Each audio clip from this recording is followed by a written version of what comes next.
if we want to understand anxiety and his conception of creativity, it is very important to understand his conception of psychology, since his view of anxiety is different from today's psychology. And by then, psychology was under philosophy, meaning that Kierkegaard wrote his conception of anxiety while psychology is trying to separate itself from philosophy.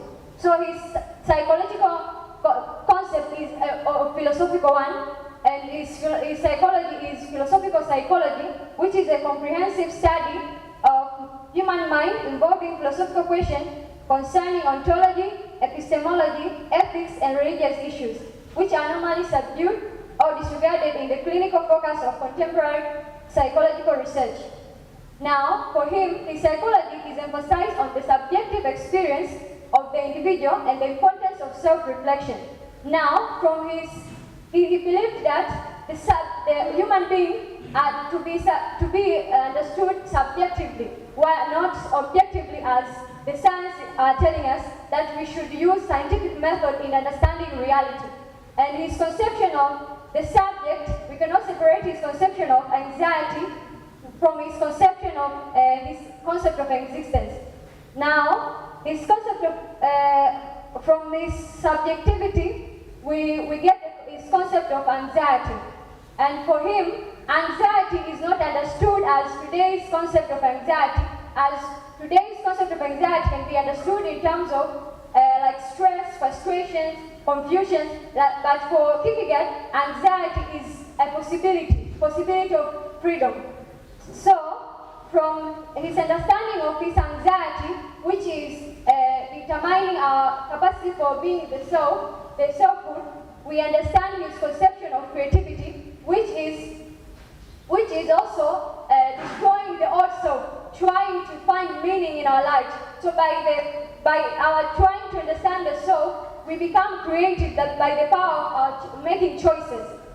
Now, let me proceed from the profound connection between anxiety and creativity. And as I've said, if you understand his conception of anxiety, you'll be able also to understand his conception of creativity, which all dwell in his conception of meaning, understanding the subject, finding meaning.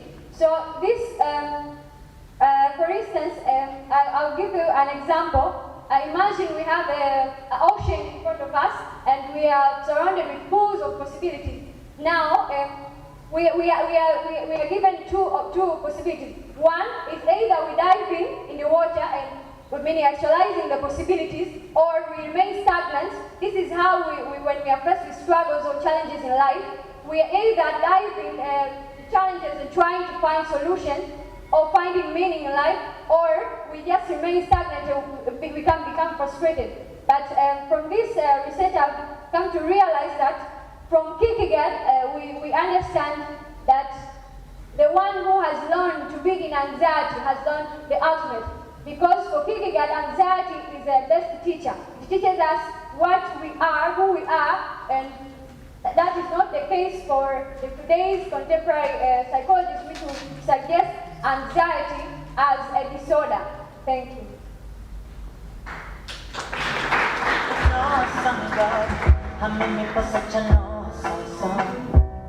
And I'm never lonely. I'm in it for such an awesome love. He is an awesome God, and I wanna tell it to the world. He'll leave what you anywhere. Come and see where you are good presenters. Now, the philosopher queen, where is Sister Nema? Now you have your young sister here.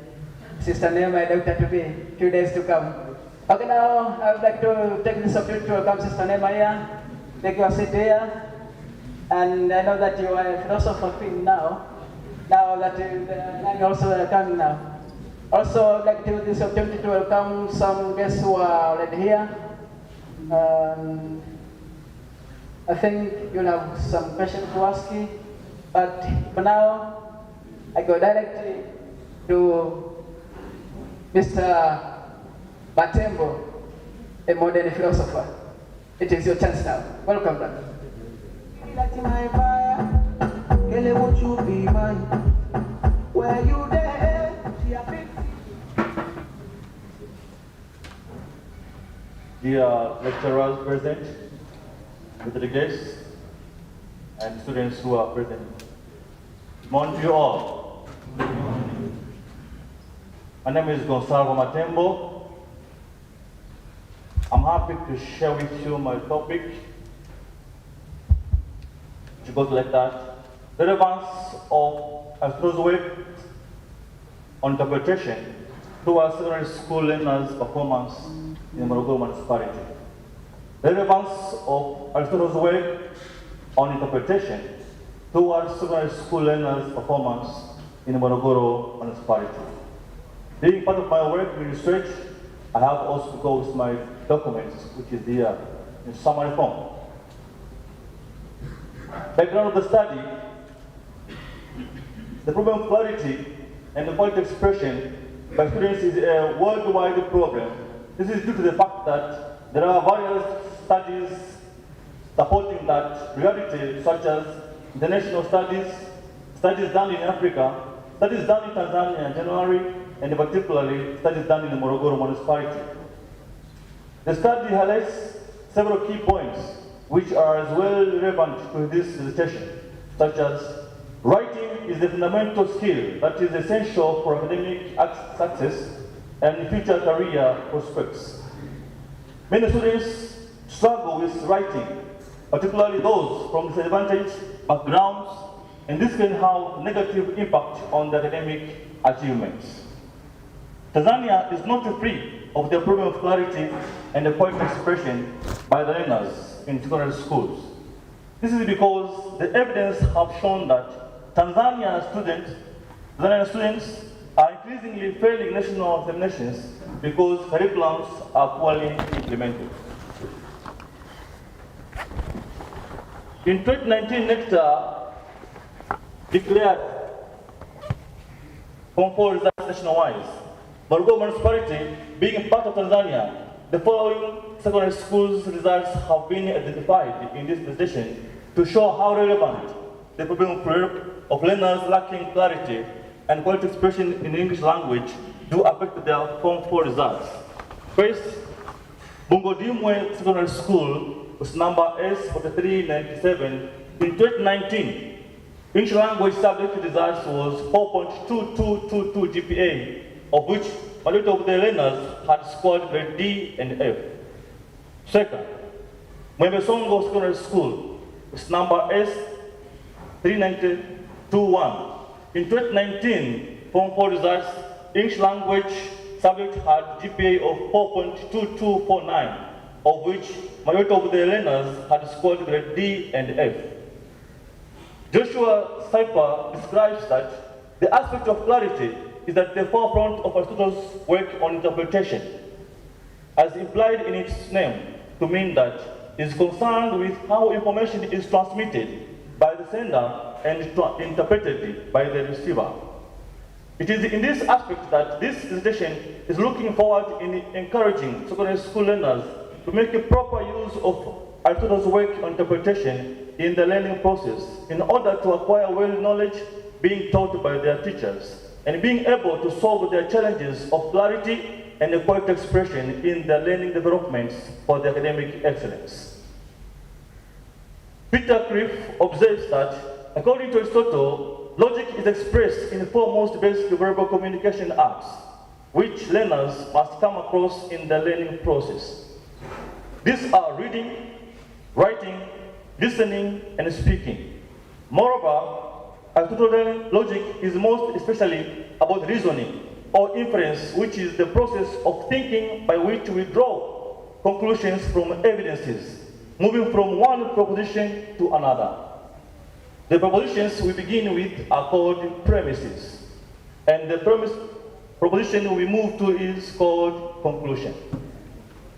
The simplest and most straightforward kind of reasoning is to move from a true premise to a true conclusion, of which secondary school learners are encouraged to make use of during their learning process, so as to overcome their challenges of clarity and correct expression when attempting their examinations.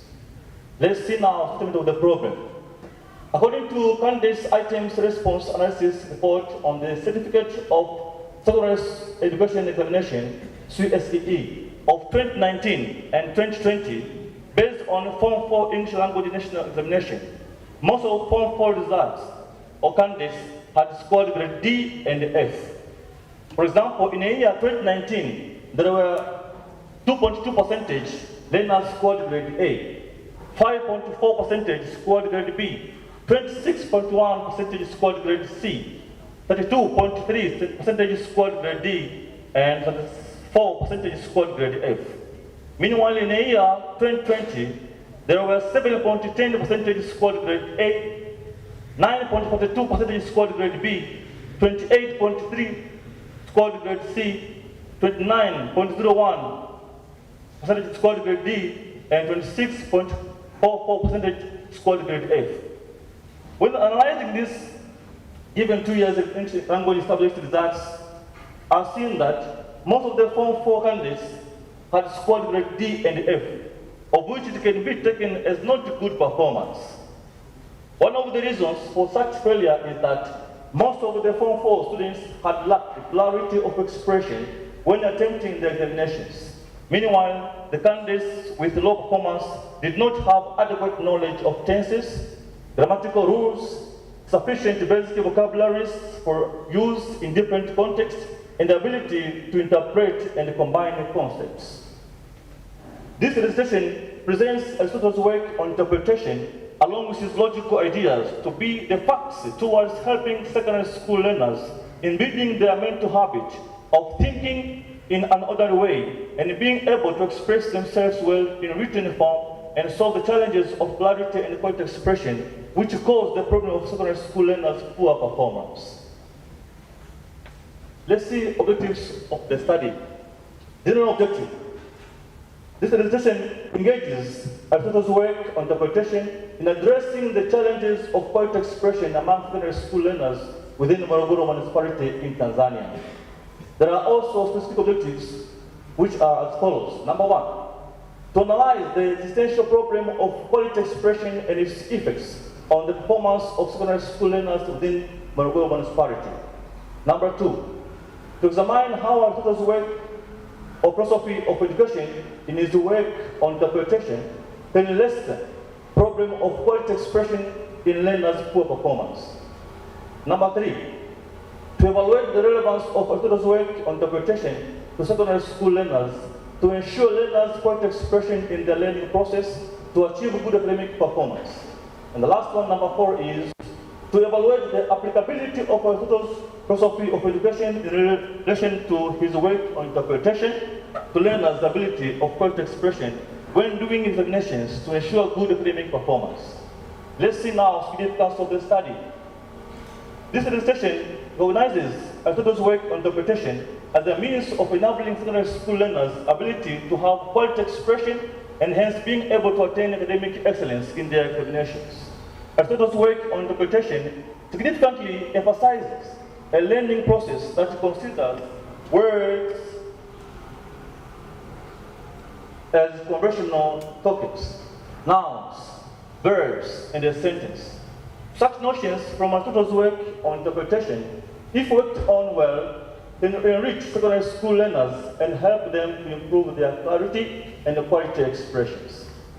Let's see now research methods which I used in my research. This presentation has used hermeneutic method and analytic method to achieve its objectives. This is useful because both methods aim at breaking down complex thoughts into simple by redefining them. First method, hermeneutic.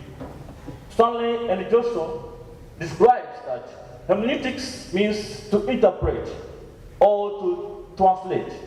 Today it refers to the science, theory, and the practice of human interpretation. Hermeneutic method has been a fundamental means to reach the intended objectives of this presentation because hermeneutic method concerns in making the unintelligible both intelligible and communicable, which could be the best means for learners to understand well things during their learning process when involving interpretation method as the means to have clarity, which is the essence of Aristotle's work on interpretation. and hence being able to have clarity and point expression in the learning process.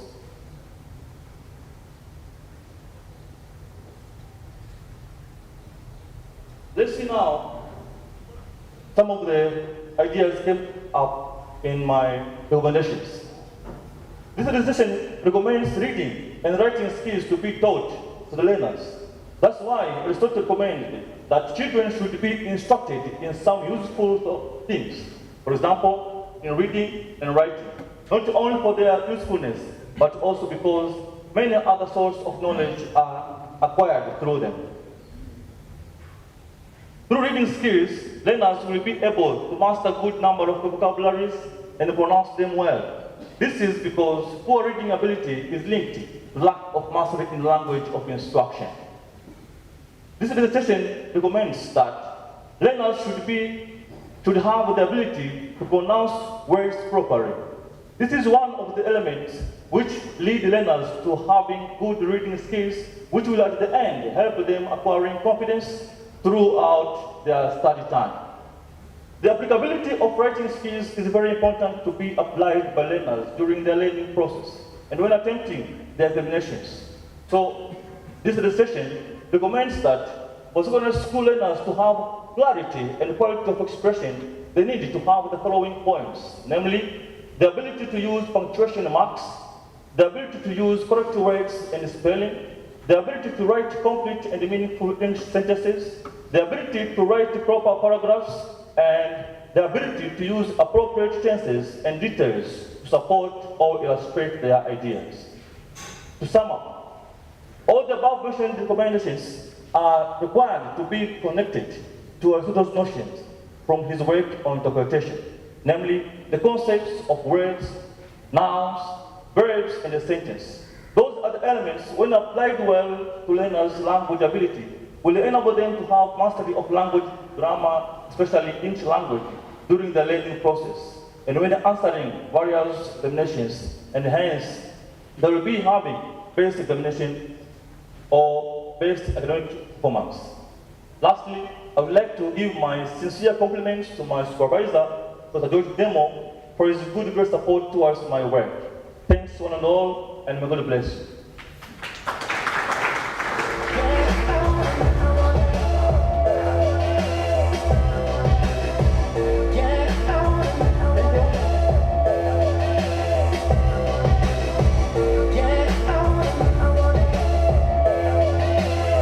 Thank you for this presentation. Now, I would like to welcome Mr. Simbe, the youngest philosopher, a student of philosophy. But also, I will not mention another position here where he is the student of philosophy. So you are most welcome for the presentation. Welcome.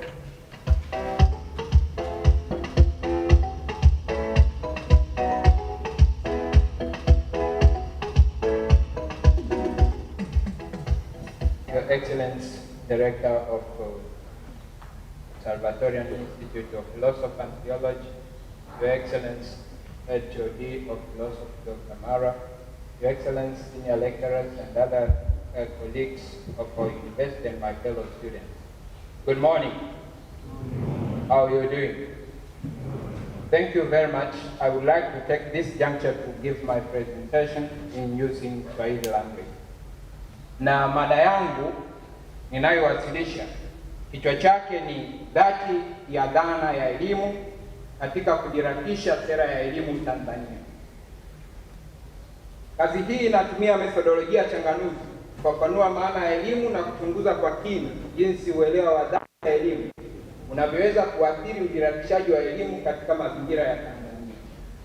Swali la msingi linalojibiwa katika kazi hii, elimu ni nini na elimu inawezaje kuwa ya Kitanzania? Ni matarajio thabiti ya mtunzi wa kazi hii kuwa jamii ya Tanzania itaelewa inahitaji elimu ya namna gani katika ujirakishaji wa sera. Mtambuka wa suala la elimu na tilambo zinazoibushwa katika midahalo ya wadau wa elimu pamoja na wanazuoni mbalimbali wa Kitanzania ni moja kati ya vichocheo vikubwa vinavyomlazimu mtunzi kutoa mchango wake juu ya suala mtambuka na kuboresha sera ya elimu nchini Tanzania. Aidha, ni matlaba ya kazi hii kuhakikisha kuwa elimu ya Kitanzania inasadifu mahitaji ya Watanzania kwa nyakati hii katika kukabiliana na masaibu ya nyanja za kijamii, kisiasa, kiuchumi, kisayansi na kiteknolojia. Ni muhimu sana kuchanganua maana ya istilahi msingi zilizojifumba katika kichwa cha habari ili kutumia istilahi hizo kwa usahihi wake. Kwanza kabisa, neno elimu katika muktadha wa lugha ya Kiswahili naweza kuhusishwa na neno elewa, ikiongezwa kiambishi awali kuu. Neno kuelewa ni kitenzi chenye maana ya kufahamu. Kwa hoja hiyo ya kimantiki, elimu yaweza kumaanisha mchakato wa kujenga ufahamu. Hakuna elimu pasipo ufahamu. Ni kwa namna hiyo hiyo yaweza kufikiriwa kuwa hakuna ufahamu pasipo elimu. Ni dhahiri kuwa neno elimu si kisawe cha neno elewa au kuelewa, licha ya kuwa maana zake zina ulinganifu. Sambamba na ufafanuzi huo wa maana ya elimu, neno dhati ni istilahi mahususi ya msingi yenye msingi wa kifilosofia. Kwa Kiingereza ni essence. Kwa taaluma ya kifilosofia, dhati yaani essence, ambalo yaweza kusemwa kuwa kundi kwa neno la Kiswahili, yaani ni kile kifanyacho kitu kiwe kile kiwazi, ni kile ambacho hakiwezi kutenganishwa na kitu chenyewe, kwa sababu kukosekana kwake ni kukosekana kwa kitu hicho. Ndiyo maana hakuna kisichokuwa na dhati. Dhati ni sehemu ya kitu, si sehemu ya kitu, bali ni kifanyacho kitu kiwe kitu kwa namna yake. Neno dhana linamaanisha waziko.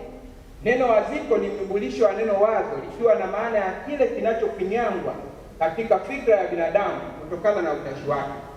Kila kitu kinachozalishwa na mchakato wa kufikiri ni dhana. Dhana na ufahamu huchocheana kiasi cha kwamba ufahamu hupelekea ujenzi wa dhana na dhana hupelekea ujenzi wa ufahamu. Hatimaye neno kujirakisha linalotokana na ujulishaji wa neno dira lenye maana ya mwelekeo. Ni katika pambazuko la uelewaji wa istilahi hiyo ndipo ujirakishaji wa sera ya elimu Tanzania yaweza kumaanisha mchakato wa kuratibu mwelekeo wa sera ya elimu ili kukidhi mahitaji ya Tanzania katika kujikwamua kiuchumi, kisiasa, kijamii, kiteknolojia na kisayansi. Matlaba ya kazi hii si kufafanua elimu kama istilahi, bali elimu kama mfumo. Hivyo basi, elimu kama mfumo ni lazima ieleze kwa kupambanua maana ya istilahi mfumo inayotokana na neno fuma. Pia laweza kupanuliwa kwa kitenzi kufuma. Kutokana na hilo, elimu kama mfumo lengo lake ni kufuma ufahamu wa kumfanya binadamu afume au aunde mbinu zitakazomwezesha kutumia rasilimali za ulimwengu wake kuboresha maisha. Kwa mujibu wa msimu 2021 kwenye andiko lake la The Role of Higher Education in Making Sustainable Development a Reality, elimu ni mfumo wa kufikiri wenye shabaha ya kupembua akili ya binadamu ili awe na uwezo wa kubaini fursa zake katika ulimwengu na kubaini jinsi ulimwengu unavyomfunulia fursa.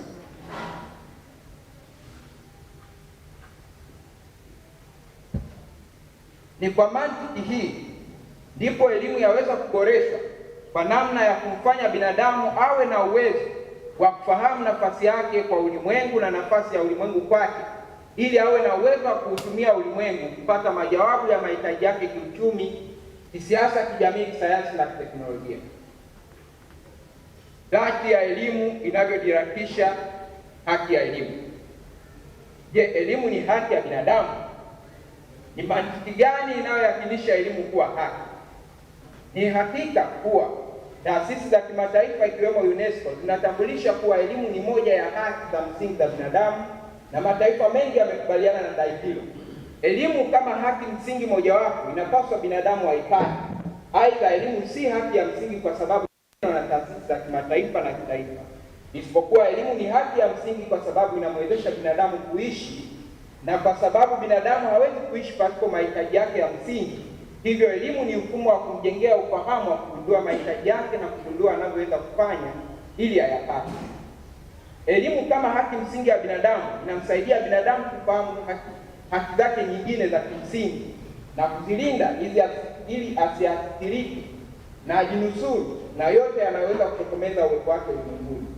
Kwa kuwa elimu inamfanya binadamu ajipatie mahitaji yake ya msingi, pasi na shaka haiwezi kukataliwa kuwa haki ya msingi. Hata hivyo, kwa kuwa elimu ni haki msingi ya binadamu, yapaswa kufanya kila jitihada kuhakikisha kuwa kila binadamu anaipata ili awe na ufahamu wa kuchakalikia mahitaji yake ya msingi. Dai hili linadhihirisha kuwa kukosa elimu hupelekea binadamu kukosa mahitaji yake ya kimaisha. Ili binadamu asikose mahitaji yake ya maisha ya kumwezesha kuendelea kuwa binadamu kwa kuusawisha ubinadamu wake, elimu haiepukiki wala haipaswi kuwepo. Ni kwa fikra hii yaweza kuelezwa kwamba kumnyima binadamu elimu ni kumnyima namna ya kupata mahitaji yake, na kumnyima kupata mahitaji yake ni kumnyima kuendelea kuishi, kwa sababu binadamu hawezi kuishi pasipo kupata mahitaji yake.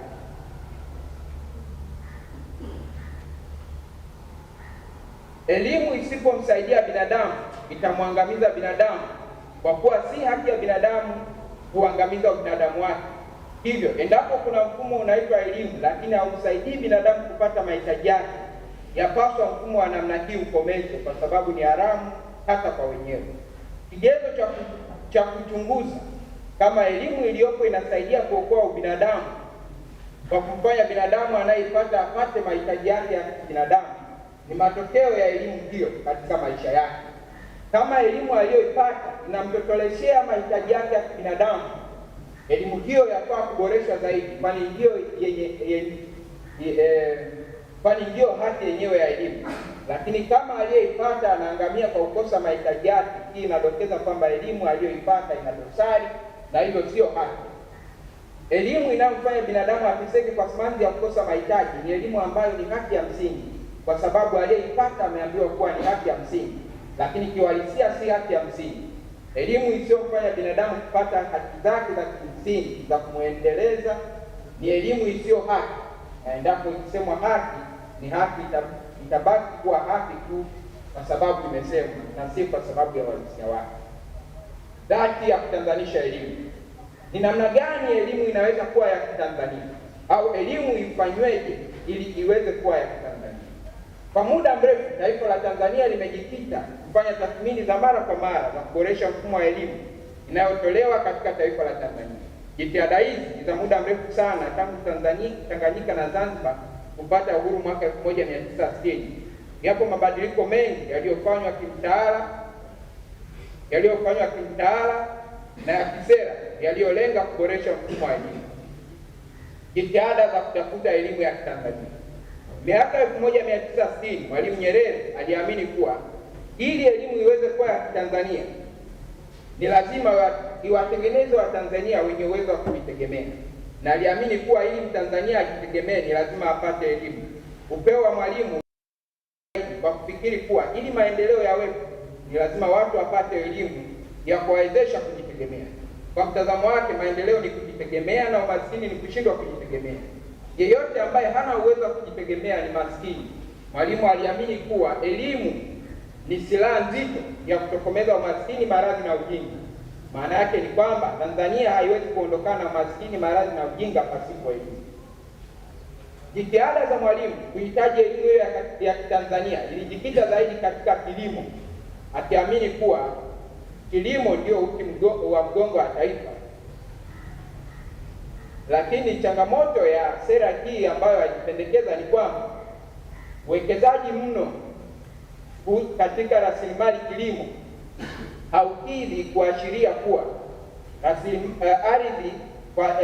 ardhi kutumika kwa ajili ya kilimo ndio fursa pekee ya watu wa Tanzania kuweza kupata maendeleo.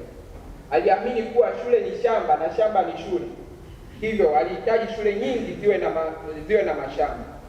Lakini kwa matlaba ya kazi hii inaashiria kuwa ili elimu ya Tanzania iweze kuwasaidia Watanzania kuweza kutatua matatizo ya Tanzania, haipaswi kulenga mfumo mmoja tu wa kilimo, bali inapaswa kuzingatia rasilimali zilizopo katika taifa letu.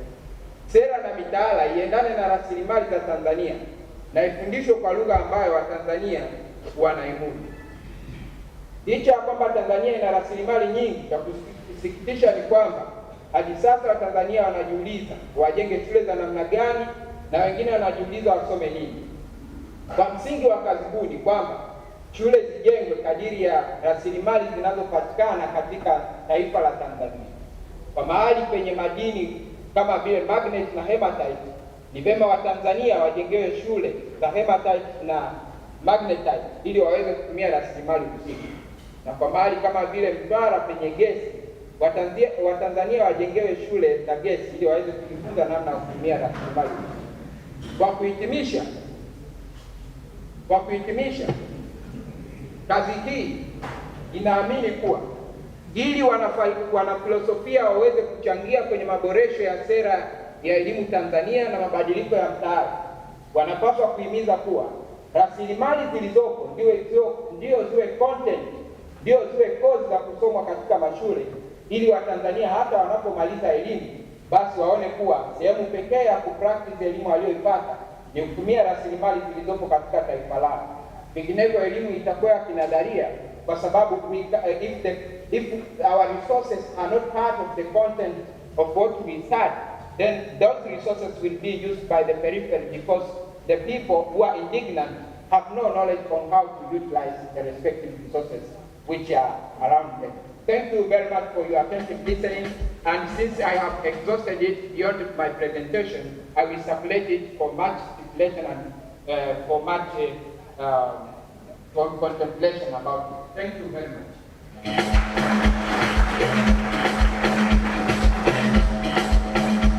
Toshi, makofi mengine tena mengi.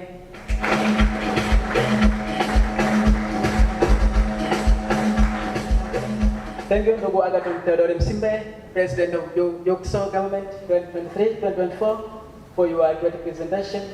Nafikiri wengi wameisikia, na pia tuniseme kwamba this presentation is live, so we can share the link out through the world, as we say that celebration World Philosophy Day. So we are online, so you can share also with the staffs who are not here. Chat, even the spirit of Mope, Marcel, Bukat, they are ready. So tell them to follow, even if they're not here. Now, since the president have already presented now, I'd like to acknowledge the presence of PM. Yes, traveled from Dar es Salaam for this event. You are most welcome. Most welcome. You will have your chance. Also, now, let me welcome Dr. Emmanuel Kashumba for your presentation. Now, I'm presenting to you again a young philosopher and also engineer. Welcome him. Hayatoshi, bwana mmetoka sana. Makofi mengi basi. Welcome, brother. You have 10 minutes for your presentation. All protocol observed. Good morning. Good morning. Thank you very much, fellow presenters. Asante sana ndugu Msimbe. This is very good to do. So I'm currently writing on, it's not a finished paper, I'm currently writing on personal responsibility as an antidote to chaos. Personal responsibility as an antidote to chaos. And by chaos, I mean malevolence, hatred, tragedy, guilt, feeling, all sorts of vicious states that man inflicts upon the self, and metaphorically leading to the depletion or the sucking out of life from oneself. Now, it's an incontrovertible fact. It's an incontrovertible proposition. It's a fact that life is suffering. Why is it a fact? Or how can we justify that? Well, what we need to do is simply turn back to ourselves and see, witness, experience, or perceive the scars within us, perceive the pains, the hatred, the anger within us. If that is not the case, all you need to do is look at your neighbor, and you'll experience there's some dreadful disease that he or she is suffering from or has been suffering from for a long time. Broken marriages, harmful relationships. If that is not the case, then all you need to do is go back to history and you will see the tremendous evil that man has propagated upon the self as well as onto others. If that is not the case, then all you need to do is wait, and surely it will come. Now, what should we do about this state? Should we not do anything about it, or should we do something about it?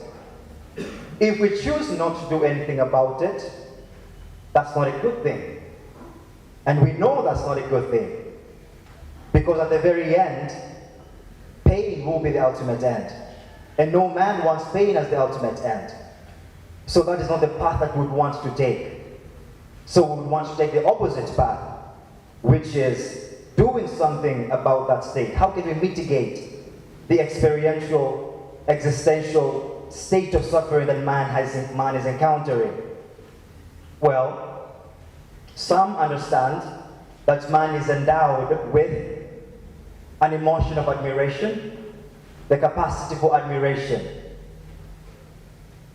That which we admire is good, or the object of admiration is which we have affirmed as good, despite the form of goodness that we are speaking of. And how do we come to the affirmation that something is good? Well, one can say the society does that, or the society has a part to play in conditioning. Well, not only society. It could be the culture. It could be the elements in the culture that play part in that. It could be religion that plays part in that. It could be the logos that plays part in that. All right. Now, again, it's a psychological fact that the instinct for admiration is the instinct for imitation. So if we come to the realization that I admire X because it's good, then one might choose to imitate that. Linda Zagzebski speaks of this a lot in her book, Exemplarist Moral Theory. But let's go deeper in that and ask ourselves, okay, how does imitation look like?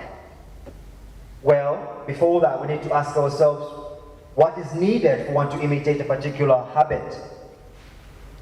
Well, one can answer himself and say, or herself and say, one needs to effortfully understand the exemplar, or that person, or thing or community that we have affirmed to be good and we desire that and we want to emulate that. One needs to know more about that through narratives, for example.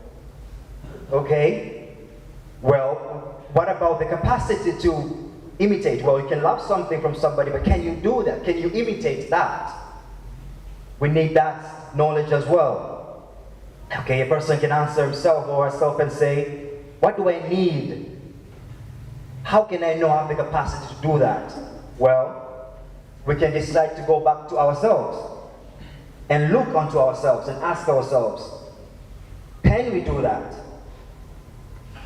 Well, when we come back to ourselves, what we need to perform there is to examine the sort of relationship that we have with ourselves.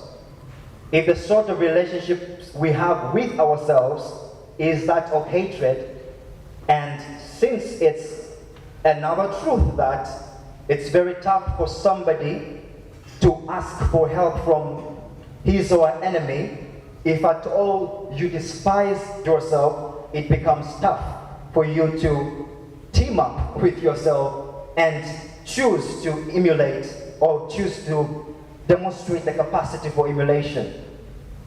Again, coming back to thyself and realizing that I hate myself, or I find myself to be lower, or I find myself to be not attractive to myself,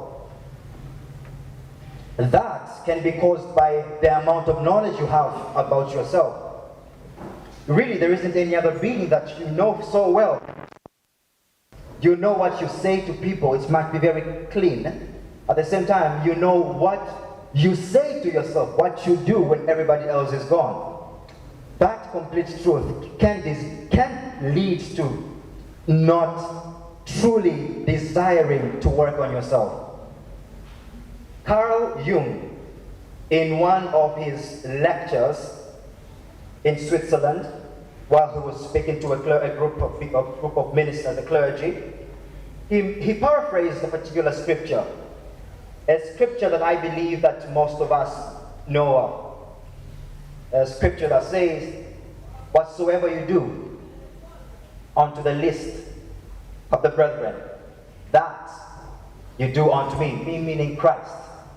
Whatever you do unto the thirsty, if you give water to the thirsty, to quench the thirst, or feed the hungry, or serve the poor of the poorest, or heal, or motivate, or encourage somebody, doing that is an action done unto Christ.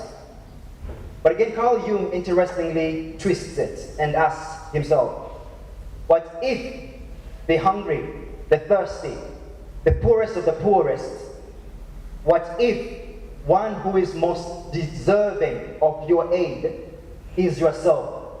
Could that scripture still apply? What if God took that despicable form of yourself and come to you to ask for aid? Wouldn't we have betrayed God 1,000 times before the cock had crowed? That is the truth that we can contemplate on and probably find solution in.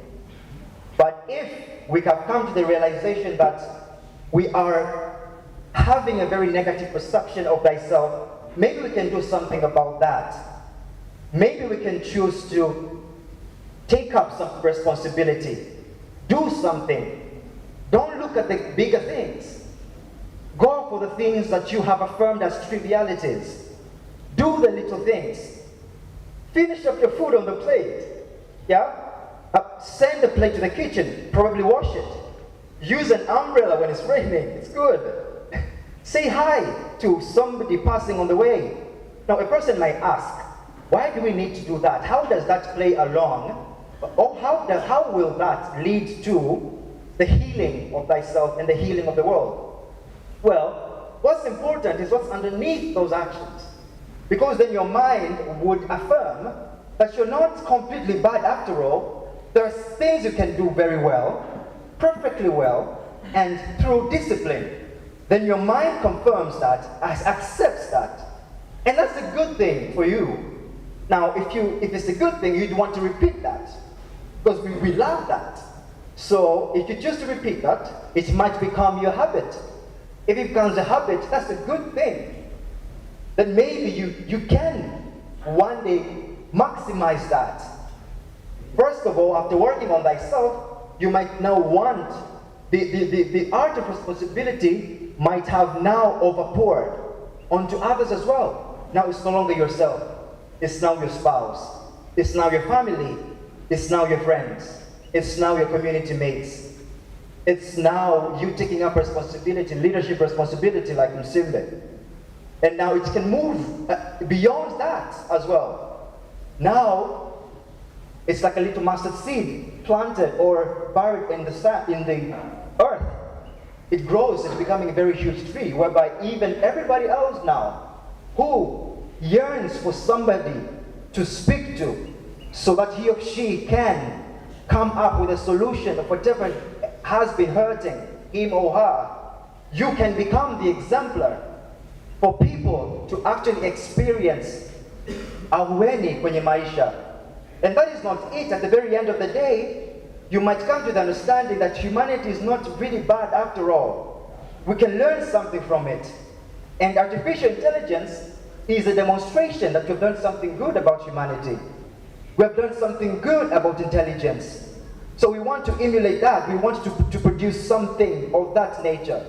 So that at the very end, humanity can thrive through simply taking responsibility. And by doing that, who knows, we might have a better day tomorrow.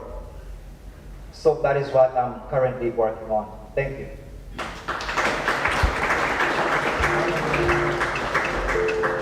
Thank you very much.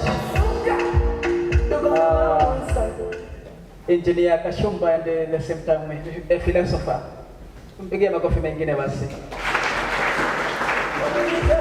Sasa kwa vile najua wanaotufuatilia ni wengi, wasije wakasema kwamba mbona lugha iliyokuwa inaongelewa tulikuwa tuelewe, ilikuwa Kiingereza tu. Hapana.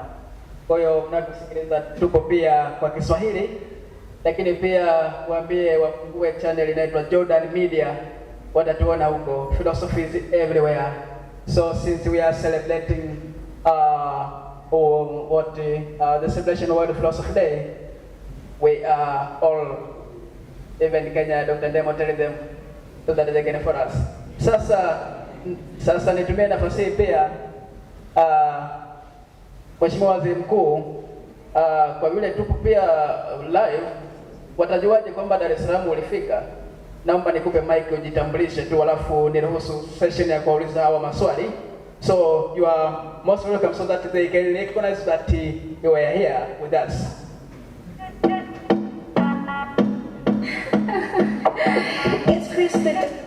Asante sana Mheshimiwa Speaker. Tambua uwepo wa wakufunzi pia natambua uwepo wa Mheshimiwa Rais pamoja na jopo la viongozi waandamizi. Tambua uwepo wa wanafunzi wote. Nasikia una masters, I don't know whether it's bachelor students there. Bachelor students, can you rise up? Okay. Itoshe tu kusema protocol imezingatiwa.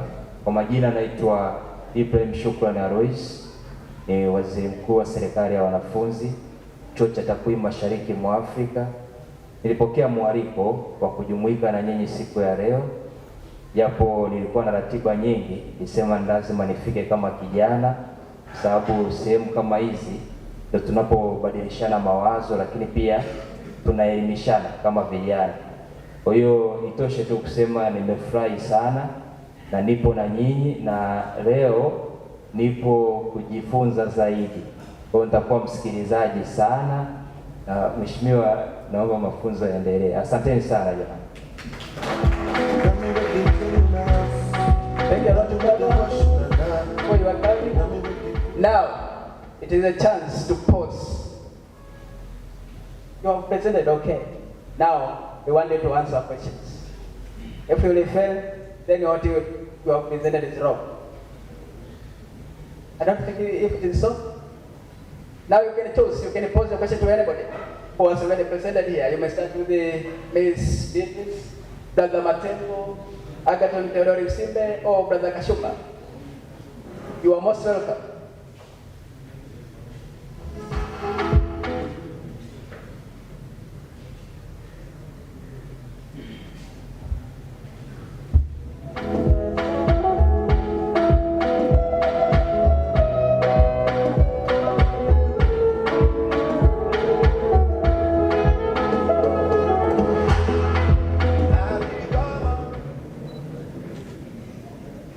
God is good all the time.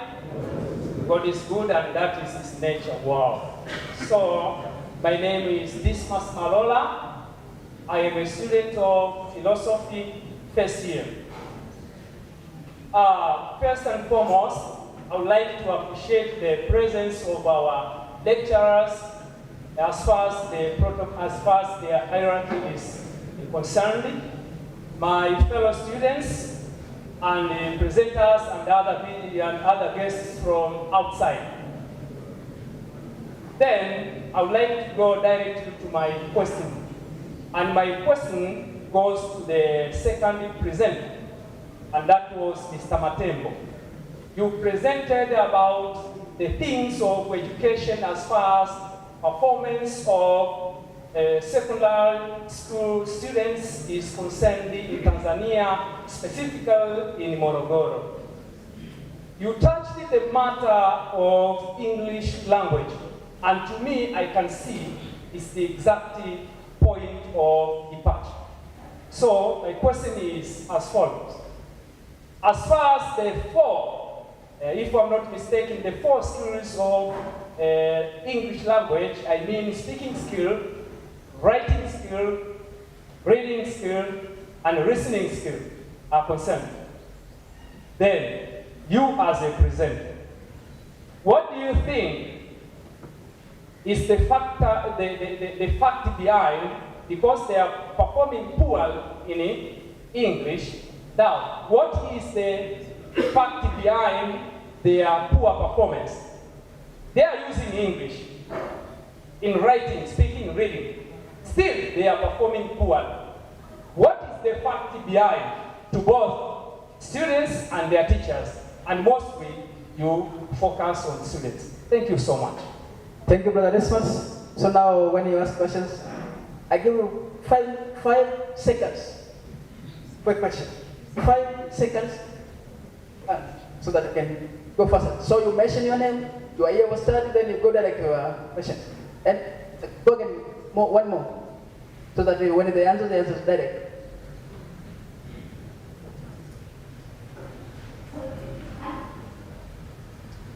Good morning. Good morning. Yes, my name is Francis Shirima, philosophy third year batch. My question goes to Mr. Emmanuel Kachumba. According to your presentation, have you tried to look on, because as I have heard it is more or less of psychology, a trend of philosophy in which people try also try to interpret the life system, the world system as certain psychological phenomena, and hence they conclude that through certain psychological methods, they might find like a cure all of human problems. Therefore, have you tried to look it under that philosophical trend, and especially looking at the criticisms and the limitations of psychologism and the limitations of psychology and science, and hence it turns to other disciplines like religion, other sciences, so as to really judge the human phenomenon, human life in its appropriate way and not limit it as a psychological phenomenon. Thank you. Brother Shirima. One more question? Over. Okay. That's the last one.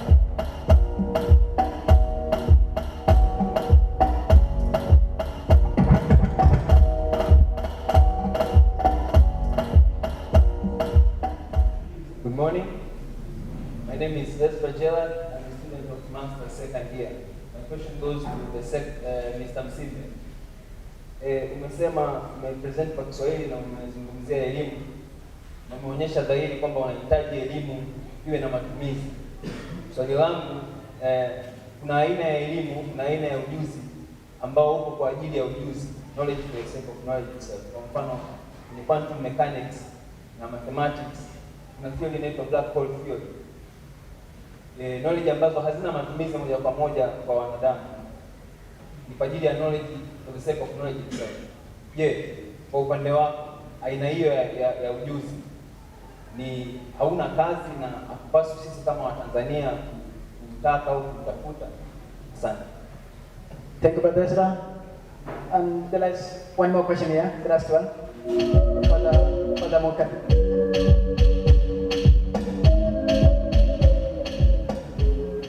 I have a question to everyone.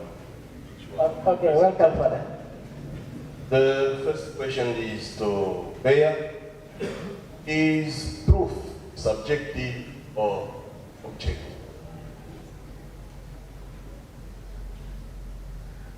If today you want to talk about anxiety, who is the one to define the meaning of anxiety? Suppose you will attend a workshop of psychologists. How are you going to defend yourself? Using all the dictionaries? Do you have your own meaning with Kierkegaard, or dictionaries, encyclopedias?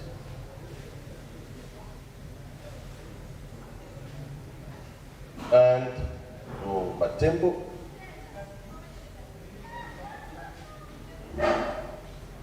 quality and clarity, expression. Which method did you use? You are talking about hermeneutic method. And then in hermeneutic method, you are talking about implementation of curricula.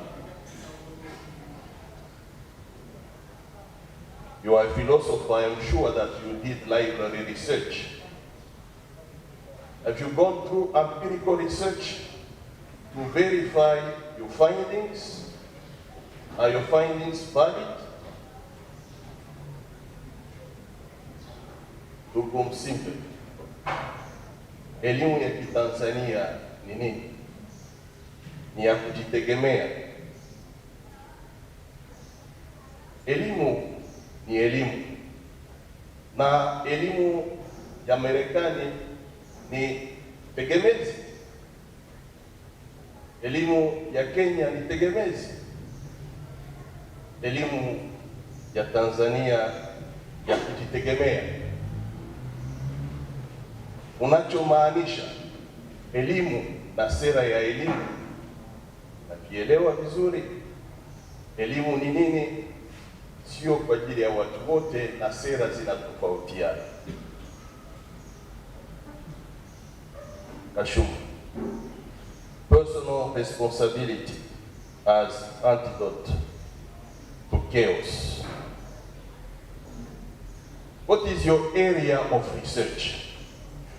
Is the whole world, or do you have a specific area? For instance, here in Africa, can you tackle the topic in the same way? An African, I can come here and detach the bulb, the tube, to take it to my own place, to my own space. You have the example of Mwendo Kasi in Dar es Salaam. Do we have the sense of common good? Compare common good to personal good and personal responsibility. And the very last question. If you compare the example that you have given us of Carl Jung to Immanuel Kant, how are you going to evaluate the example that you have given us? Is philosophy still claim the right on psychology? Philosophy nowadays doesn't like to hear that she's Ancilla Theologia. Do you claim that psychology is Ancilla Philosophia? Thank you. Thank you, Reverend Dr. Marcel Mook, for your questions. Now, I don't know who will start to answer. Okay, welcome, Mr. Matembo. 1 minute. Enough, brother. No question for me. Add some more time. Thanks. Well, I'm happy to hear from you that you are also paying attention to my work. Let me respond to my brother Dismas Malola, who had also asked you on what is the real facts behind the poor performance of our students, since both skills are concerned in the learning process. Writing skills, speaking skills, reading skills, and also listening skills. To give the answer to my brother and the rest who are here in our discussion is that what is behind the learner's performance is about poor background of English language from primary school. From my work, it shows that the research being done by some of the experts who were trying to evaluate students who are in Form 1. And meanwhile, they came from Kiswahili medium primary school. They have got very bad performance in their academic performance. And meanwhile, some studies have been done also in Morogoro, showing that some learners who came from English medium primary school, when they Form 1 going on, they're doing well in English language, and also, since it's a part of the middle of instruction, they also excel in their performance. Therefore, we answer to you that poor background of English language is also the real factor which also disturbs most of our learners who are now in secondary schools. And also, the other fact is that lack of clarity and point expression when attempting various questions in the examinations.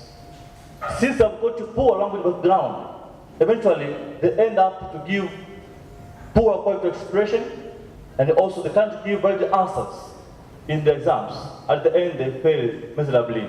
That's why if you compare private schools and government schools, you can see there is a kind of great kind of variation of performance.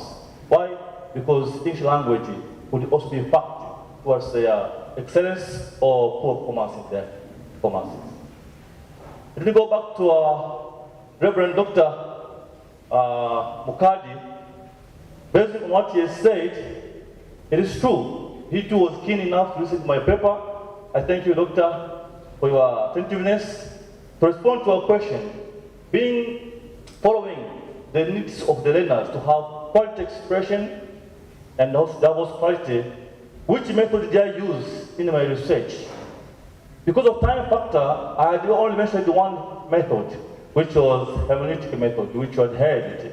Just allow me to add one more method which I used. There are two methods actually, which was all about analytic method.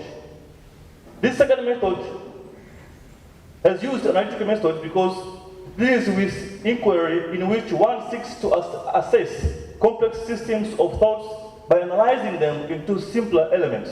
Analytic method in philosophy has a diverse concern from logic, epistemology, and language.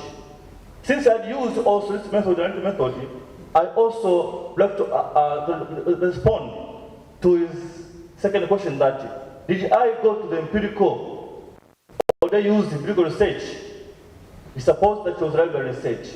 I concur with you, Doctor.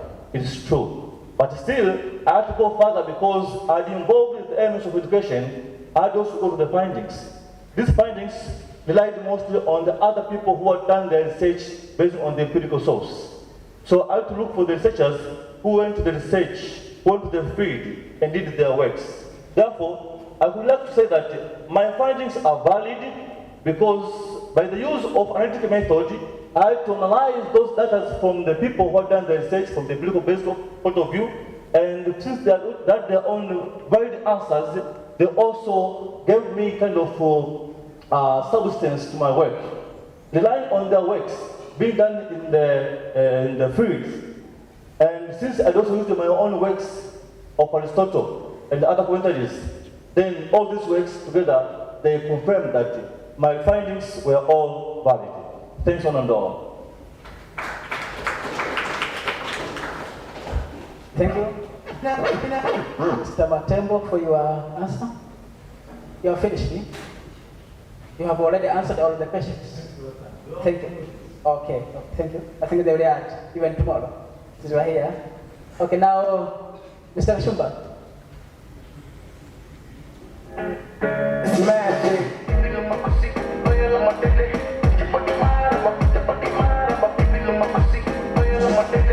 At least I give you 1 minute. Give it effectively. 1 minute.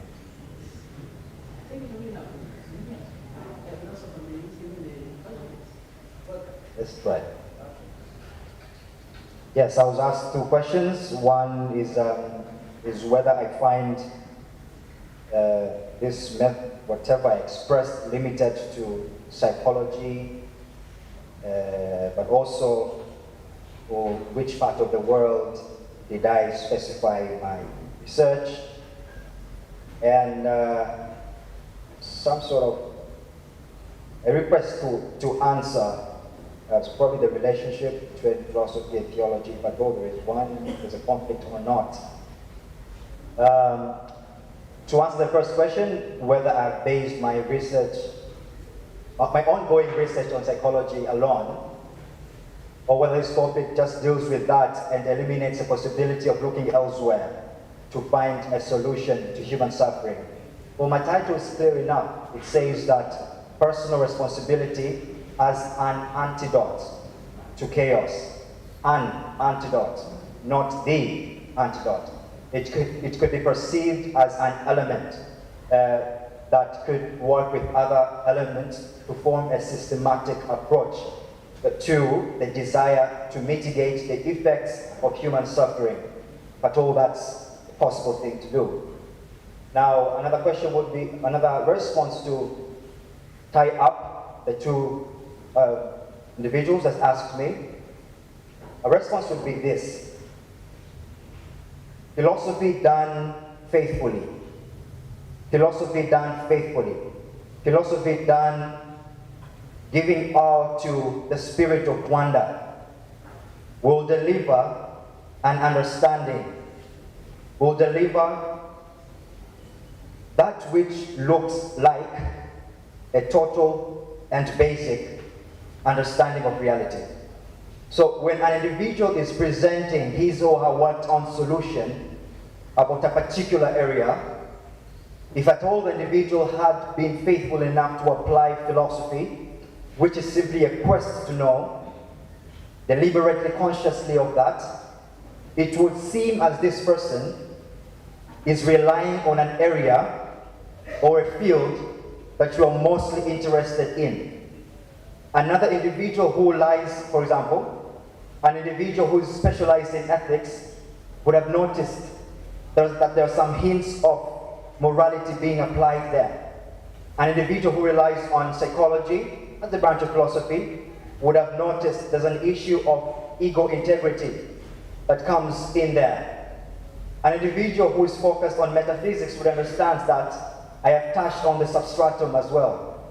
But what's important is not the little things, that which we term as trivial. That's really not the primary focus.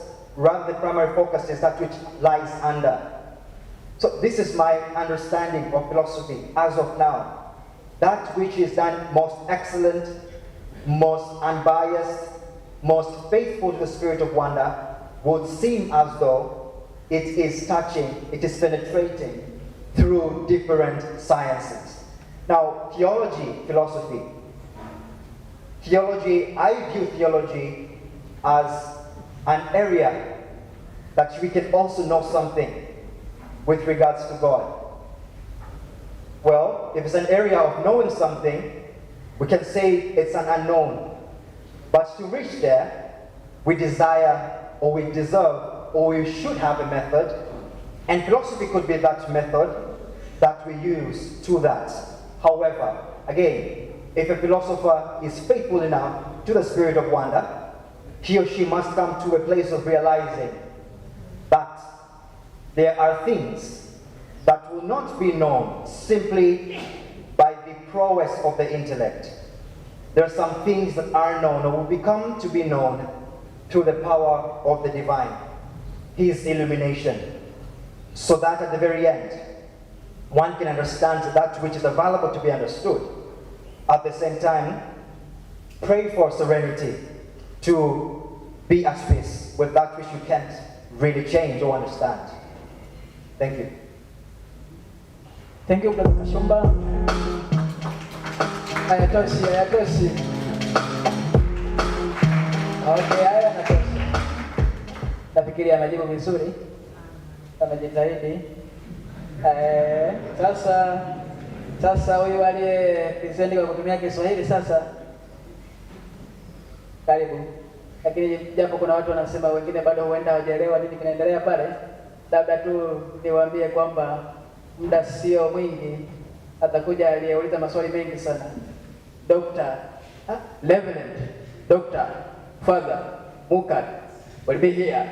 So, don't worry. Also, Dr. Ndemo will be here. Then Dr. Mihanjo, a senior lecturer in philosophy, this Namuda chief for philosophy, will be here also.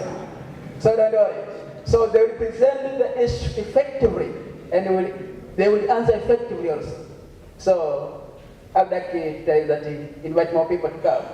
And the lawyers, be indeed my purpose soul. Psychologists also come, wherever you are, because today is your day also to show that you know something in this issue. Artificial intelligence as a tool for mental health care. Japo hata mimi mpaka sasa sielewi chochote. Na mimi nipo hapa kama MC tu. Kwa hiyo nafikiri mpaka baadaye nitaelewa chochote.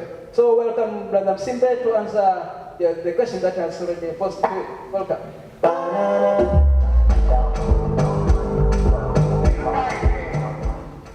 Thank you very much. Nimeulizwa maswali kutoka kwa wawili, na swali ambalo limeulizwa na ndugu Ezra na swali ambalo limeulizwa na Reverend Kalamuka. Naomba nianze kwa kujibu swali ambalo ameuliza Kalamuka. Elimu ni nini? Elimu ya Tanzania ni nini? Kama nilivyosema hapo awali katika hii kazi ambayo nimeeleza kwamba elimu kwa msingi wa kazi hii nimeifafanua kama mfumo wa maarifa ambao unapembua fikra ya binadamu au akili ya binadamu ili aweze kugundua mazingira ambayo yeye yupo na jinsi anavyoweza kuyatumia hayo mazingira kupata mahitaji yake. Sasa kwenye swala la kwamba elimu ni kujitegemea, elimu ya Tanzania ni kujitegemea, katika hili swali lililoulizwa, neno kujitegemea ni neno la msingi sana katika hii kazi yangu nzima yote. Kwa nini? Kwa sababu it has its own hermeneutical value, na ni kwamba neno kujitegemea lina msingi wake katika kazi za Mwalimu Nyerere, hususan kazi ambayo alipublish mwaka 1967 April, Education for Self-Reliance, ambapo neno kujitegemea kwake hakulieleza kama elimu, ila amelieleza kama lengo la elimu. Hakulieleza neno kujitegemea kama elimu, ila ameieleza kujitegemea kama lengo la elimu, kwamba baada ya kuipata hiyo elimu tunategemea anayepata hayo maarifa yawe ana uwezo wa kumfanya yeye ajitegemee. Sasa kuhusu kipengele kingine cha kwamba hasa zaidi cha kwamba elimu ya Tanzania ni nini, kadiri ya kazi za Mwalimu, hasa zaidi katika the works, the collection of the works of Mwalimu entitled under the title of Ujamaa Socialism, and I have it. Katika huu mkusanyiko wa kazi zake anasema kwamba elimu ya Tanzania ni ile ambayo maudhui yake yanaendana na mahitaji ya taifa. The education which is Tanzania is that which its content captures the needs of Tanzania, so that once Tanzanians are trained in that system of education, they are going to utilize the resources which are found in the country. Na kwa kumalizia sehemu ya mwisho ya nilichoulizwa au nilichogusiwa kwamba elimu sio kwa ajili ya wote na sera zinazotofautiana. This is the best conclusion. Grab the hands for Father Mokani. Why I'm saying this is because of the fact that mfumo wa elimu lazima uendane na hitaji la eneo husika. Kwa hiyo hauwezi ukaweka mfumo wa namna moja, kwa sababu hakuna mfumo ambao unaweza ukakidhi mahitaji ya kila eneo ambapo huo mfumo utatumika. Mfumo ambao wa elimu unaotumika chini hauwezi kutatua kila changamoto inayotokea katika taifa letu la Tanzania. Sasa changamoto, Reverend Father Muka, is that we have international friends which need to give directives to African countries on how they should structure their education system. Kwa mfano, katika ya UNESCO, the UNESCO work entitled Prospectus Quarter Review of Education in the Least Developed Countries, pamoja hiyo ilikuwa published na UNESCO mwaka 1975. Lakini pia kuna kazi ambayo imeandaliwa na Materu Peter ambayo iko entitled Higher Education Quality Assurance in Sub-Saharan Africa, Status, Challenges, Opportunities and Promising Practices. Katika kazi hizi wanaonyesha kwamba ili mfumo wa elimu uweze kuzisaidia nchi za Afrika, hizi taasisi za kimataifa zinapaswa zipewe mwongozo kwamba sera ziweje na mitaala iweje. Matokeo yake ni kwamba mfumo wa uratibu unaoratibu kwamba huo mfumo wa elimu wa kuzisaidia nchi za Afrika ziweje hauundwi na Waafrika wenyewe, unaundwa na taasisi za kimataifa. Kwa hata unapoundwa haulengi kukidhi haja ya Waafrika, kwa sababu sio Waafrika wenyewe wanaoiunda, bali ni watu wa makundi ya kimataifa. Kwa hiyo hakuna mfumo mmoja wa elimu unaoweza kukidhi hitaji la kila mahali. Na kwa kumalizia kabisa kuhusu huu msingi wa hiki ndicho note ni kwamba ili elimu iwasaidie Watanzania kufikia maendeleo wanayoyataka, lazima hiyo elimu baada ya kuipata tuiassess matokeo yake kwa kuona ni jinsi gani Watanzania wamejengewa uwezo wa kutumia rasilimali walizonazo, kama ni madini, kama ni katika kilimo, kama ni katika uchumi na siasa. Naomba nimalizie hivyo tu, lakini pia katika kazi yangu pia ambayo niliandika, ambayo is entitled as Swahili as a Pedagogical Organ for Tanzanianizing Education, nimeeleza baadhi ya misingi ya kuhusu hizi weakness ambazo nimeziona za taasisi za kimataifa kushinikiza mwelekeo wa elimu katika nchi zinazoendelea. Katika swali la mwisho nalouliza ndugu yetu ni kwamba there are different knowledges, and there is the category of knowledge which we can call knowledge for the sake of knowledge itself. Katika huu msingi wa kazi yangu nimeelezea kwamba lengo la maarifa sio tu kuyapata. Lengo la elimu sio tu kujua, lakini kujua ni namna gani utumie hicho unachokijua ili utatue shida au utumie rasilimali za mazingira uliopo. But if that knowledge for the sake of knowledge, it helps the Tanzanians to utilize their resources, then that knowledge is in need. We need it. But if it does not help the Tanzanians to utilize the resources which they have, that will not be useful to Tanzanians, because we have the vision which you need to reach towards. So if what we get is not compatible with what we need to achieve, then that is incompatible with the vision which we have. So thank you very much, and thank you for your patience.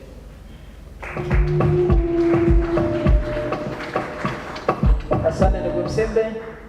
Mimi ninachokumbuka tu kwamba ulisema kwamba pale kwenye gesi ijengwe shule ya gesi, watu wajifunze kuhusu ile gesi watumie pale pale. Na sisi kwetu Dodoma tunalima karanga, kwa hiyo ijengwe shule ya kujifunza karanga, tujifunze pale pale. Au nilielewaje? na kule Kongo madini wajengewe shule ya kuchimba madini. Okay, kwa sababu kadi atajua hilo. Now welcome Miss Beatrice for your questions so that you can respond to them. We follow the next step.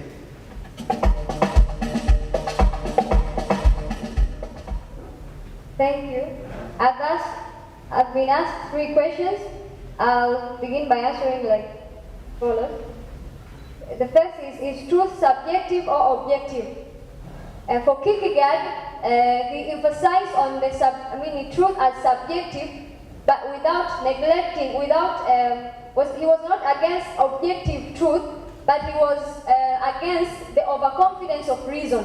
Because Kierkegaard came after the Enlightenment period, where science was only trying to understand human reality using reason, neglecting the emotional part. So what Kierkegaard came to do was emphasizing that we should have the knowledge from within, the emotional part. You cannot just say of something of human being without saying the emotional part, which is the subjective experience of the individual. Now, the second question is, who is the one to define the concept of anxiety? For Kierkegaard, Kierkegaard would say the individual is the person to define anxiety, since for Kierkegaard anxiety is defined in terms of soul food.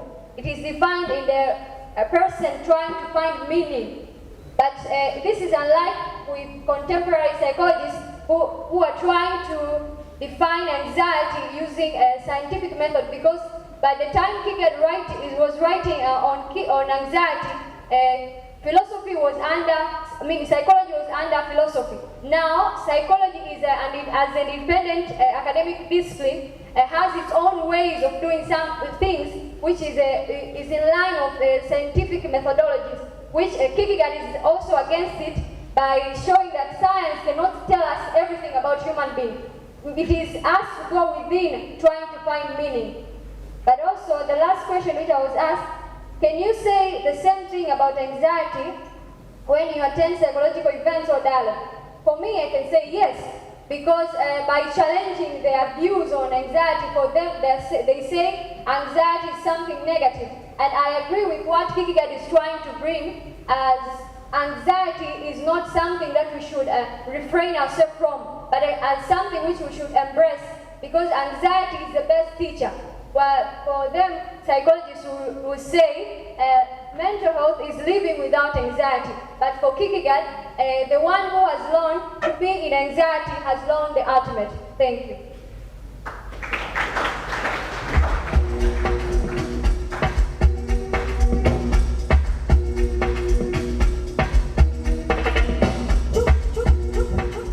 Sister Nema, do you have any comment? No comment. No comment. Okay. I think it deserves to be a philosopher quiz. Do you say? Sure. Okay. Now, this chapter, there is something to do there, and after finishing, we'll come back here. We'll come back here. DJ.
That there is something take their set that door.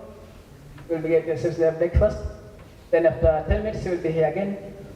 So I would like to welcome Brother John McCoy to be here. Then staff members. You will follow Madam Mary, take our staff so that they may go there to take a breakfast. Then after, within 10 minutes, we'll be here again. Thank you.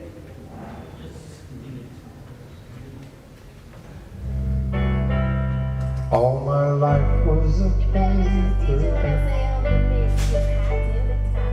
once plain, pure and white. Good morning once again.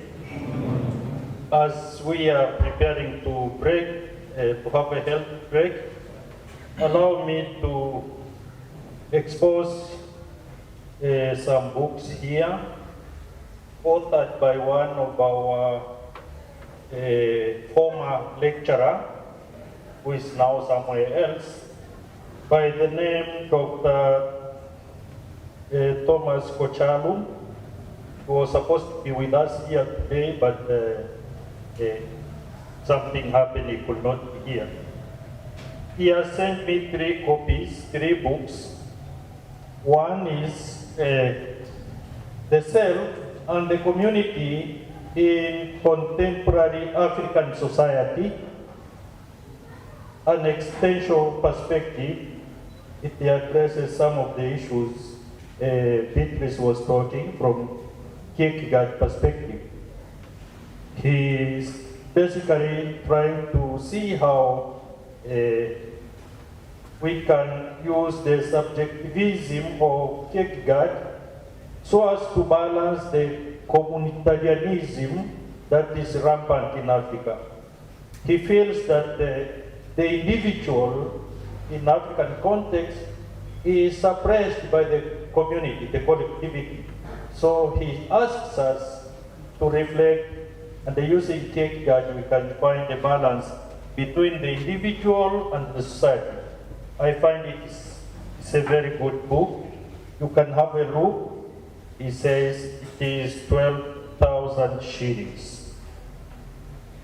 He has authored another book called African Spirituality, Facts, Meanings, and the Values.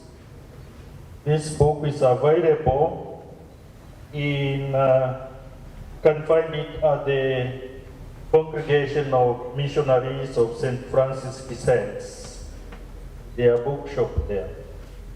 Then there is another book here, edited by the same author, Interphilosophical Publication Northern Zone. What does this mean? It means that there are a number of seminaries in the Northern Zone, Arusha and Kilimanjaro. There is Kibosho, there is Don Bosco, there is Giro, there is Lumen Christ. So the lecturers in this university, they meet annually for a symposium. And the papers they present, they collect them and they publish a book. Every year they produce this. This is Aquinas Philosophical Symposium 2016. Essays on contemporary issues in African philosophy. So those who are interested in African philosophy, this is also a very good book. Thank you very much. If you need a copy, just go to the Missionaries of St. Francis de Sales. You'll get a copy at an affordable price.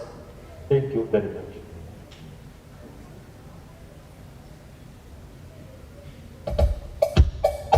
Thank you, Dr. Nemo.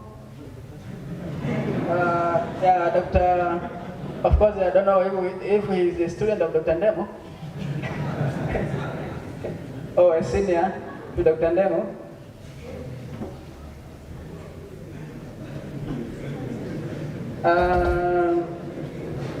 Now, I would like to invite the staff to pass that way. That way, use that door. Then they will enter through that door. Madam Mary, direct them, please. Brother Johnny McCoy, wherever you are, come here.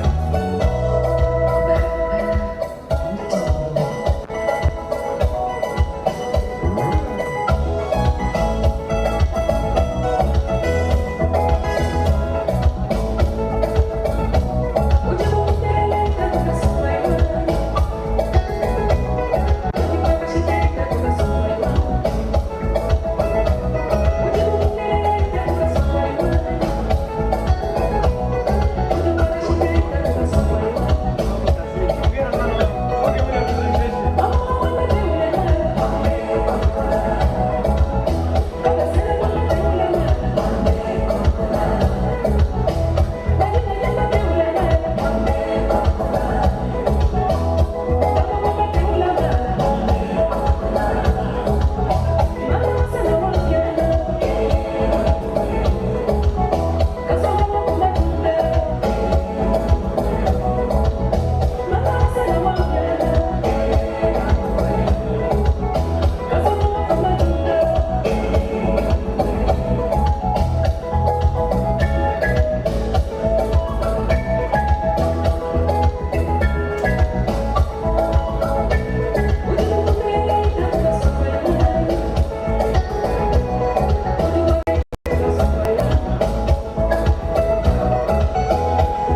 Halo, naomba wanafunzi msitokee mlango wa nyuma, mnatokea mlango wa mbele hapa, mnazunguka, mnakwenda kuchukua chai, mnarudi.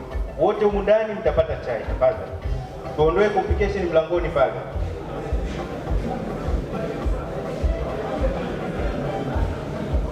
Mnatokea mlango wa nyuma wa huku mbele, mnarudi mlango wa ndani.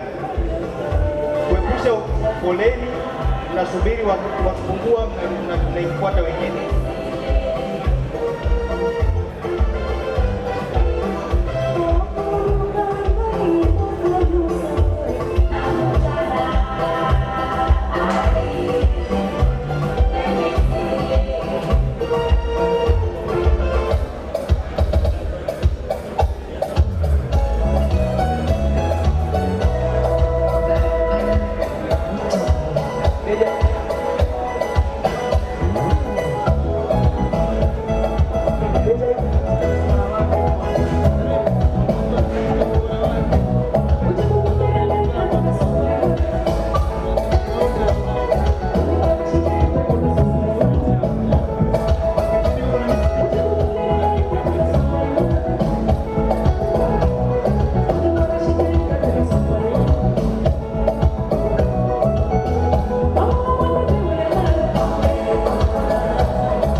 Now, I would like to invite all who are outside to come inside so that we can proceed with our event. We are running a shortage of time, so please, 10 minutes is over.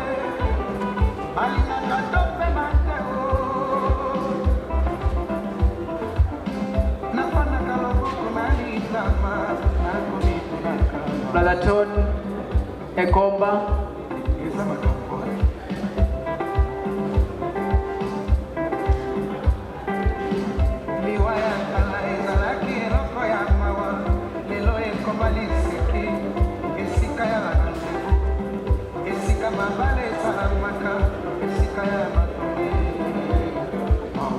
is almost over, so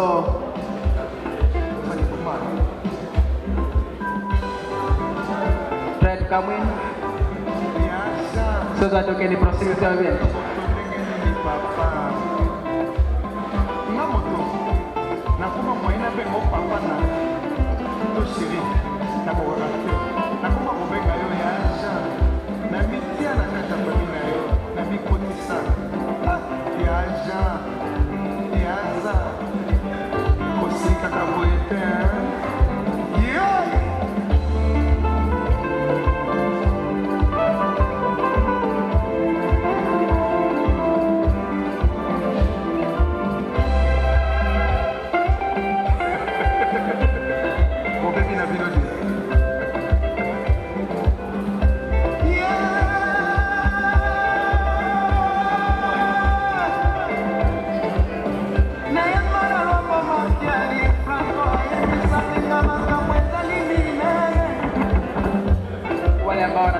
Basi matangazo haya yanakuja moja kwa moja kupitia online TV ambayo ni Jordan Media. Kama uko mbali na mazingira haya, basi unaweza kufuatilia ukatupata moja kwa moja. Tukio letu linasema celebration of World Philosophy Day, Jordan University College.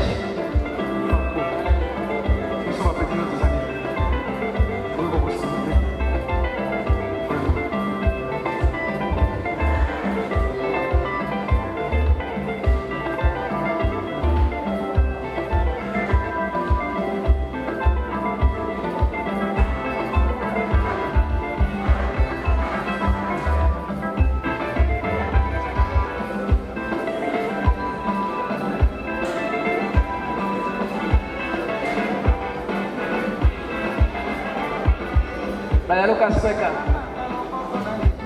Jaguana, a lawyer and a philosopher at the same time. I acknowledge your presence. Brother Ezra Mwanwira. Lakini pia tupo na ndugu zetu wa Martha Company.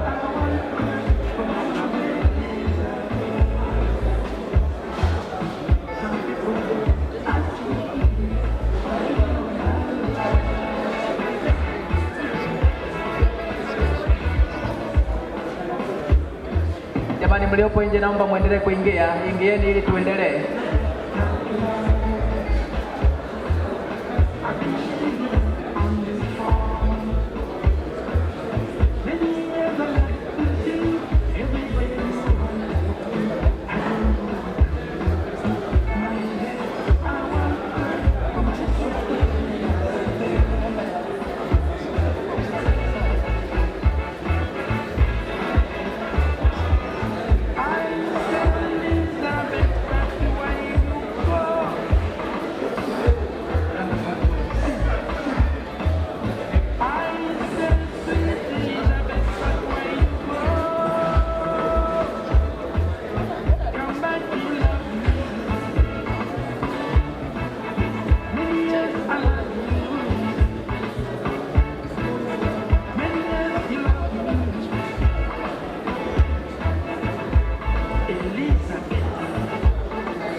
Those who are already finished their breakfast, sorry, may you come in so that we can proceed with the event.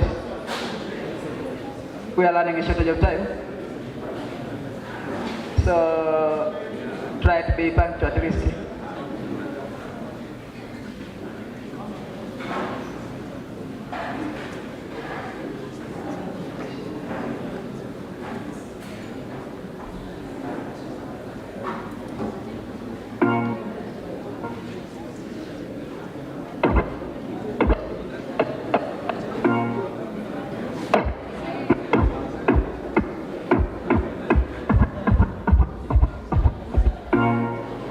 Lucas Sweka, come here please. I have something to tell you. I know you have a lot of things to share with us. How can you finish the day without speaking anything? It is impossible for a lawyer and a philosopher to fail to speak anything. You come here, even explain about how musician they can use music. At least to give us something. Come, Brother Lucas.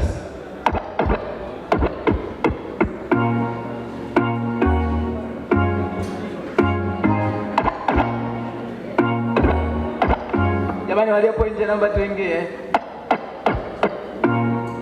Nashinda kuendelea kwa sababu bado mpo nje. Lakini pia endeleeni kushare link ambayo tumewatumia ili ambao wapo mbali waendelee kutufuatilia.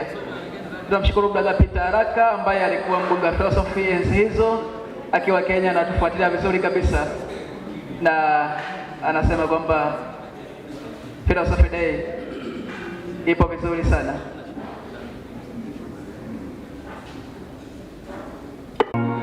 Brother Emmanuel Kashumba, it is your chance now to speak something. Walioko nje tunaomba mrejee ndani ili tuweze kuendelea na programu yetu. Kuna mambo mengi mazuri ambayo tumewaandalia leo hii. Hivyo karibuni sana tuweze kuendelea na programu yetu. Kwa mbali kabisa namuona Mr. Thomas Nari, lecturer wetu nguli kabisa. Namuomba basi asogee mbele pale ambapo walimu wenzake wapo.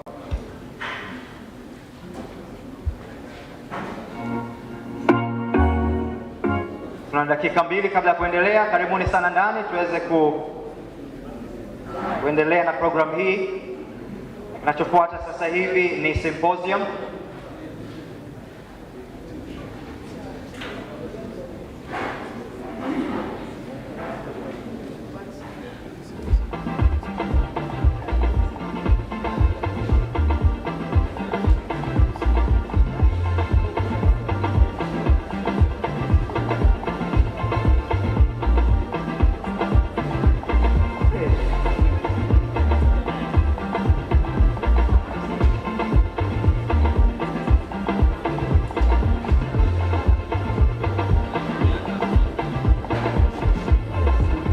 Welcome. Sasa kama tuanze hiyo symposium, kuna maswali kadhaa hapo. Ukijibu vizuri, kuna maokoto hapa. Chap wakati tunasubiri watu waingie ndani. Mko tayari jamani? Mko tayari kupokea hapa laki moja hivi? Okay. Tunaanza. Bwana, leo kuna riddles mbalimbali na maswali mbalimbali ya philosophy. Ni wewe tu na akili yako. Unaweza kuchukua hata 10 hivi. Kuna laki moja hapa, laki moja. Sawa. Sasa ngoja tuanze hapa. Chap. Sasa ya kwanza riddles. Tunaingia kwenye riddles chap wakati wengine wanaingia hapa. Riddle ya kwanza. Unaweza mkono chap. Sawa, chap. What month of the year has 28 days? Karibu. February. Mesema February, amekosa. What month of the year has 28 days? Hiyo imepita hiyo. Hapa mwingine all months of miezi yote, si ndio? Sasa February. Chukua kwako wewe. Ana laki tayari hapo. Mpigeni makofi jamani.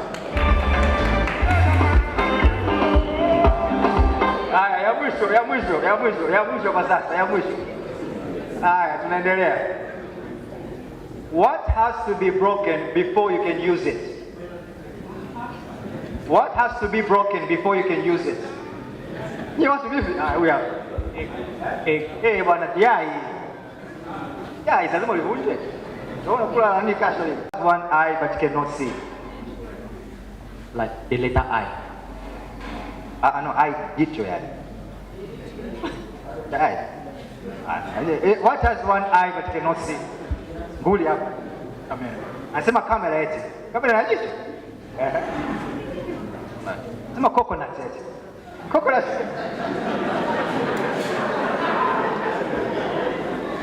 Needle. A needle. Sindano. Jicho la sindano.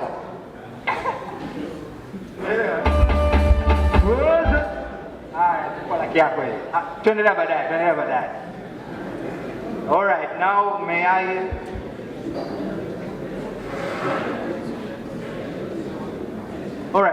may I use this opportunity to invite the following. What's next is a symposium.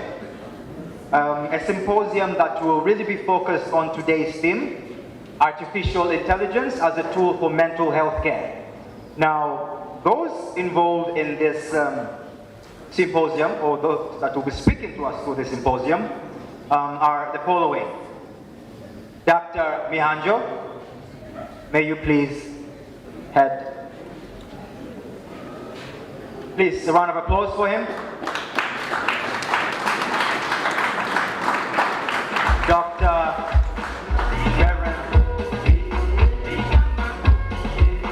Reverend Dr. Marwa, most welcome. It's time to hear from our masters as well. What do they have? All right, Dr. Ndemo, you're welcome.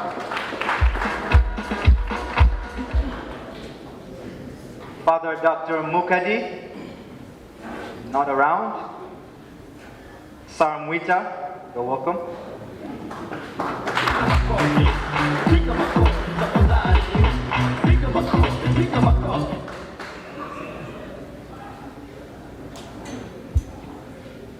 Epiphany, PhD students. Epiphany.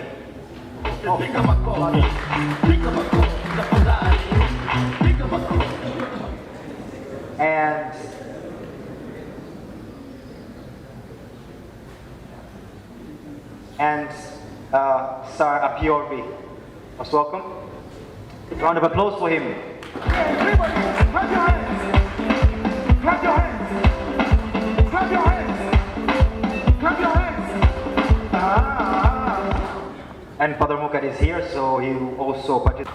Now, let me pass the mic to Dr. Ndemo, who will give us guidelines to what is going to be happening. Welcome. So once again, good morning to you all. This is a round table of our teaching staff and our PhD students. So what they are doing here is not a presentation of an intellectual paper that you would anticipate to have it read there, but it is sharing with us their understanding and observation of artificial intelligence in relation to our theme today. So we look towards their observations, and that's why we have said we shall have 5 minutes for each one of them, and if it goes beyond, we can still give them 2-3 minutes on top of that to share their own understanding and observation of artificial intelligence. Already we had a foretaste of this in the opening remarks from Kadi, which was very interesting. So this is what we are looking forward from them. And that's why you see they are seated here. So do not look at who is the major key speaker. Here there are no key speakers. Okay? They are all sharing with us their views. Okay? That is the meaning of us having a table like this. Who do you think should be the key speaker? None. Msifu Yesu Kristo. Now with those few remarks, I can hand over this.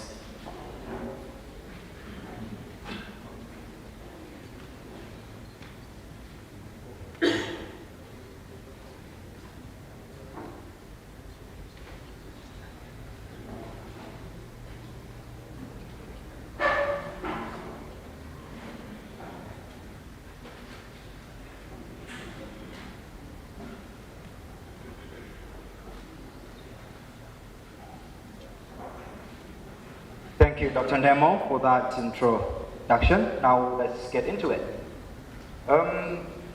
Let's begin with Mr. Mwita with what he has for us. 5-minute presentation. Good morning. Mine, I just look at the artificial intelligence as a tool for mental health care. Now, in this, mind intelligence is raising. As much as we aspire, yes, we accept, it gives a lot of insights to many areas in healthcare. But that also raises a number of issues.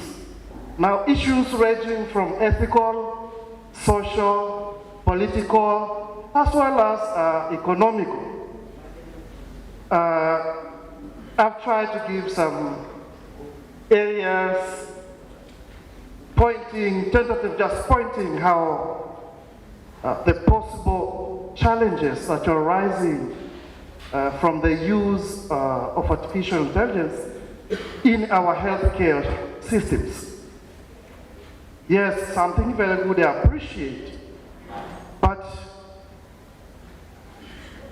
as academicians, we need to assess the use of these and all this and see some issues that are arising from such area. Here, one area of medicine, it's this what we call enhancement of humans for medical purposes, yes. But the same practice, for example, can also be misused, especially with the gene altering of the humans to create a superhuman or superhumans. Now in that case, last year we had the theme on the future of humans, isn't it? Now this is one area. It's a controversial issue. If we create such superhumans, then who do we become as humans? Suppose we enhance that and we create such a human, superhumans, and then what will go wrong if we are out of control?